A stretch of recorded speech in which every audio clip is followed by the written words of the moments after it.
Hey, I decided to make another guide about Bard. This time it will be about the Brelshaza rematch. It assumes you've already watched the previous Bard guides or are at least familiar with the usual Lost Ark support jargon. This video is a compilation of advice on how to solve each pattern. It's unfortunate that I'm making this so late since the raid is nerfed to the ground, but this was something I wanted to do anyway, if only for myself, so I might as well post it for other people to learn too. What I say in this video will not apply to other supports because their defensive abilities have completely different mechanics that do not port well. That is why the video is dedicated to Bard. The point is to show how to make good use of Rhapsody as your primary defensive tool to make Brelshaza fights a lot more comfortable and let you maximize uptime. The reason why Rhapsody is so great is that it gives enough protection to your teammates to withstand nearly any attack without losing HP, and its animation time is the only cost. In comparison, your alternatives are Healing, which can prevent one-shots and costs meter. Wind of Music Shield Tripod, which gives less protection and reduces your meter generation. And Awakening, which has a long animation and very low uptime. If you want to play Wom in Brelshaza, I think this video could be useful for you to reference. And if you tried in the past but got discouraged, I hope this can make you give it another shot. I think it's important to realize that I don't pretend to play perfectly and I can't say I have been applying all these solutions since Brelshaza released, but the whole point is to be able to learn from experience. The ideas presented came to me a long time before the raid was released, but I didn't magically put it in practice immediately, and I think this is something you can only learn by reviewing footage instead of simply playing the game. Enough with this introduction. What's the trick to making Rhapsody as reliable as possible?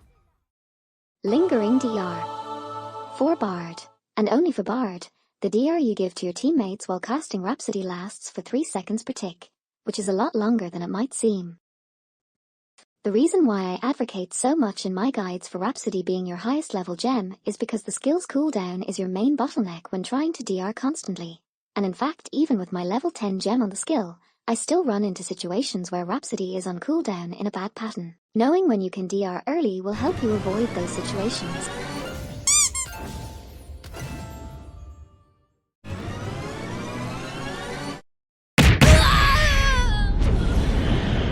Making use of that lingering DR, you can cast Rhapsody before your teammates are in immediate danger, so that the skill comes off cooldown earlier despite keeping your teammates safe.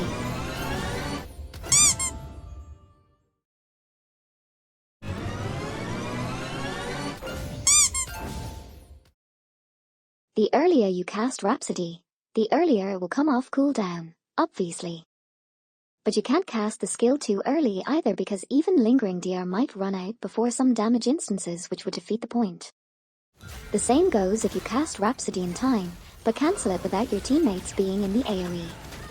On top of that, if you spend too much time casting Rhapsody, you will lose casts on your meter generation skills or worse, your brand and AP buffs. So, you need to find a sweet spot for when to cast the skill and when is fine to cancel it. Since all of this is for the sake of maximizing damage, you don't want to make any sacrifices, so as a bard you shouldn't be dodging most things. Your HP is a resource and I recommend running heavy armor to complement your 7 potions, which offsets the extra risk you will put yourself in, as Rhapsody does not linger on yourself, and the first rule of support is to avoid wasting resources on your own protection. A lot of people see heavy armor as a crutch, but what you need to understand is that between a bard who dodges everything and a bard who eats non-one-shots with sonic vibration and whom, the latter will provide their team with significantly more damage. For each pattern presented, I will use a blue tone for the window to cast a 3-tick Rhapsody, purple for a 2-tick Rhapsody and red for a 1-tick Rhapsody that may be immediately cancelled. I'll add a blinking overlay when attacks actually do damage. Also, to account for differences in gearing, I set on the left of the screen the timings for a cheap setup with no relic books and a level 8 gem, and on the right of the screen the timings for an optimal setup with maxed magic stream relic books and a level 10 gem on Rhapsody. That will also help you realize how significant a difference it makes. The timings will always be calculated at full swiftness, since when DR is relevant bard has to play full swiftness. Also, I will assume Rhapsody is equipped with a legendary Gale Wind rune as in my guides. To reiterate on why I don't recommend alternative runes, protection is only there to save the support's potions, which heavy armor should already take care of. And Mountain's Face makes the skill even slower to cast, which is even more problematic. The more annoying a pattern is to dodge, the more you should want to DR it to enable your team to ignore the pattern and do damage. A good reminder that Rhapsody is not there primarily to save your teammates. It's there to let them do as much damage as possible. Finally, on the bottom of the screen there will be an indication of what kind of super armor can help you tank each attack without interrupting you. Enjoy!